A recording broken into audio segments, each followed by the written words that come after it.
What is up, guys? All right, so this is going to be the book review on the book titled Your Inner Will: Finding Personal Strength in Critical Times.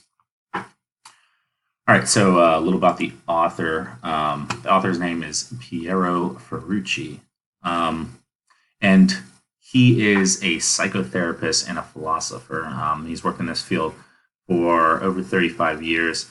Um, he was trained by the great Robert Asciagoli, who was an Italian psychiatrist who founded the psychological movement of psychosynthesis. And he mentioned that, just about every chapter. He was his mentor and trainer, so I guess it's cool. He's written 6 books, including this one. He writes more scientific books related to the body and soul, and he kind of writes it for the everyday person. So again, like I said, he's a psychotherapist, a philosopher, graduated from University of Torino in the 1970s, worked in this field for 35 years. He's compiled a list of books related to the human mind and its connection to the body and soul.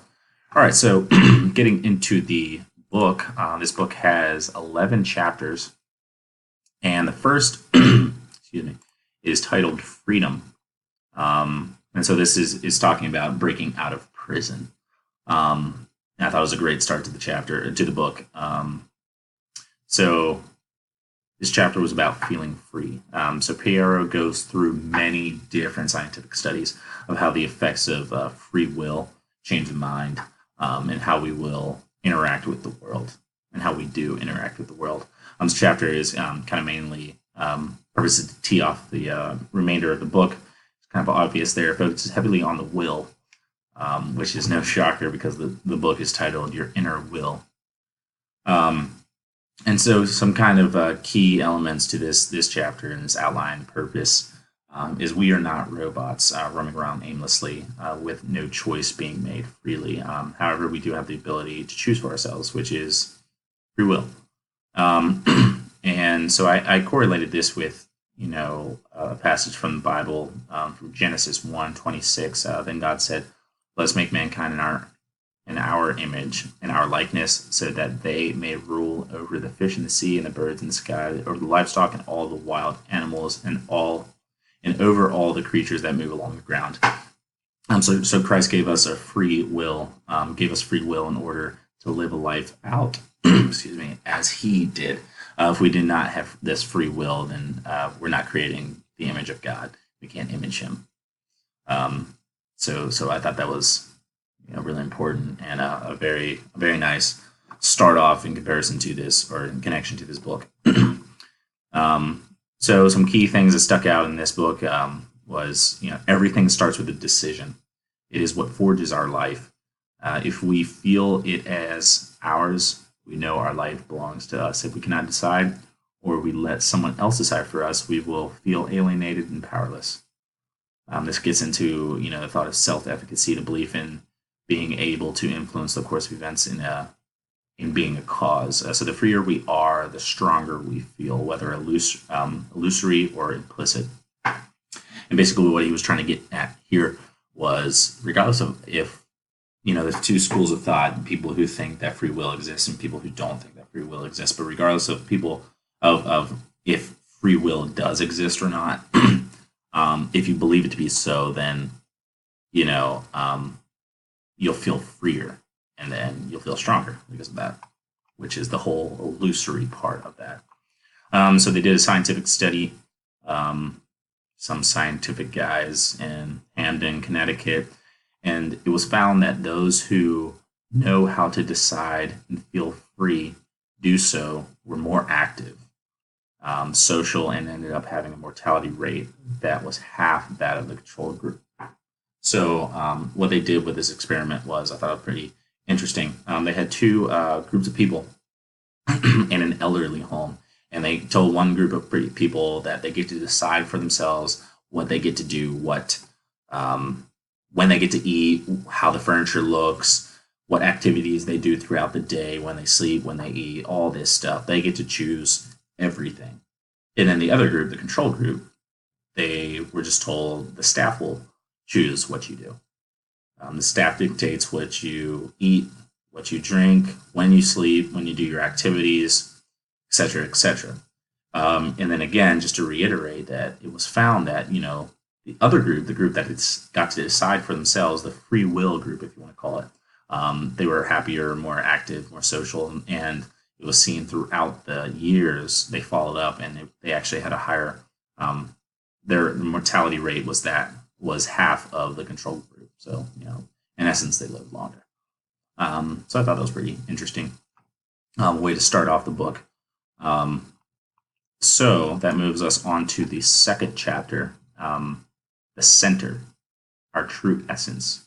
And then, so this chapter was to show us the need to recenter ourselves. Sometimes we can become so engrossed in our inner thoughts that they begin to control us. We derive our identity from them, from these thoughts, from everything that goes on in our mind, what we tell ourselves, what we don't tell ourselves, that type of thing. We derive our identity from them. So thus this gives us the power to control our lives and rule over our lives. So Piero, he actually gives examples of practical ways to combat these effects. So how do we find, again, ourselves? That was the big question of this chapter. How do we recenter ourselves? How do we find our center, our true essence? Disidentification is something that he kind of brought up, is a key component of controlling our inner selves and unlocking the door to our mind's prison. And so it's a very interesting quote he shot out. We are controlled by everything with which we identify. We can master everything from which we disidentify. And then just a little definition right there with the disidentify is to put space between ourselves and state of mind. So this was him kind of saying that, if you identify with, these explicit, or not explicit, but, these wild emotions, something like that, I'm a fearful person, then you're controlled by that. But if you disidentify with that, then, you're not controlled by that. Simple as that. And so they did a study on this, and if I can see if I can find it. It was actually a study with sexual content and emotions. So what they did was they gave a group of people, they exposed them to explicit videos, and they told them just to watch. And they monitored their excitement levels, if you will, in their brain, and they saw that they were excited, they were aroused from these videos, whatnot. And then they told them, okay, analyze them in a kind of a detracted, disidentified manner. So analyze the videos. And what they found was that the excitement levels actually dropped, and they, weren't aroused as much from those explicit videos because they were disidentifying with them. And same goes, they also did one with emotions where they showed, a group of, I believe it was just a group of women, some videos, and they were sad videos or happy videos, whatever they may be. I believe they're all sad videos, actually. And they just told them just to watch them. And then, they got sad, they got upset, that type of thing. And then they're like, okay, watch these videos, but analyze them. Write down, okay, what's happening, all this type of stuff. Really, really analyze the video. And what they found, again, is that, they weren't controlled by these emotions of fear, of anxiety, of worry, of sadness, all this type of stuff, because they're disidentifying with those emotions. So I thought that was super interesting. And then a person, Jeffrey Schwartz, he gives 4 points to guide subjects in mastering an impulse, a thought, or unwanted and debilitating emotion. So the 4 R's he gives: relabel, reframe, refocus, revalue. So just explaining those out. Relabel is to become aware of the emotion, thoughts, and impulses you wish to master and define them. You wish to master and define them. So this is kind of, being aware, not turning a blind eye to, these emotions or thoughts or impulses that you get that you don't want to have. just like, it just happens. No, just actually, identifying it. And then reframing. Comment on specific content. This is not me. It's my brain. I'm not my brain. That type of thing. And I thought this was kind of some stuff that we already do with just kind of telling ourselves this, that, hey, I am this person.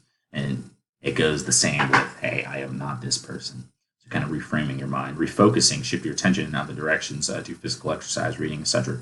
Or something like that. So after you've identified it, then you've relabeled it, you've reframed it, then you just refocus. And I think this may be one of the hardest kind of steps, is just to refocus your mind and your will and changing that in a different direction. And then revalue. Take a new assessment of the situation. Just exactly as it sounds, revalue the situation. Kind of make it what you will. So I thought these were some very interesting concepts. And then that takes us to the next chapter, chapter 3, the will. And just a quick aside on this book, I did also feel that, the will, your inner will, it was an energy book in that, using your will to gain energy, to do things in life that you want to do, pursue your purpose and whatnot. But at the same time, I felt like it was just a big affirmation book.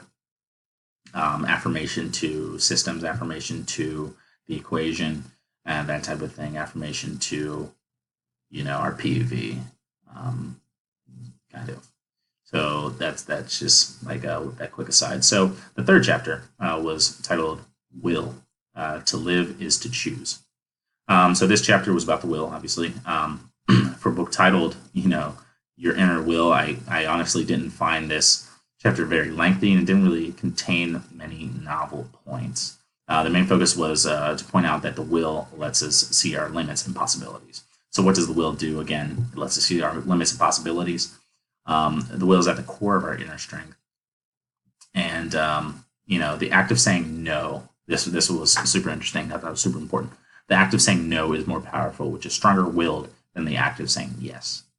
To go against the grain, to go against the crowd, to say, no, I'm not going to do that, is a lot stronger than saying yes, even if that yes is morally correct, if you will. And then, the will has no purpose unless it's linked to a defined goal, thus being your why. And just to kind of break down some key phrases and some definitions, will, as he puts it, is an affirmation of oneself. And then self-affirmation, that leads us into that, is creating space for ourselves, which often involves having to deal with our own inertia or shyness and others possibly reacting.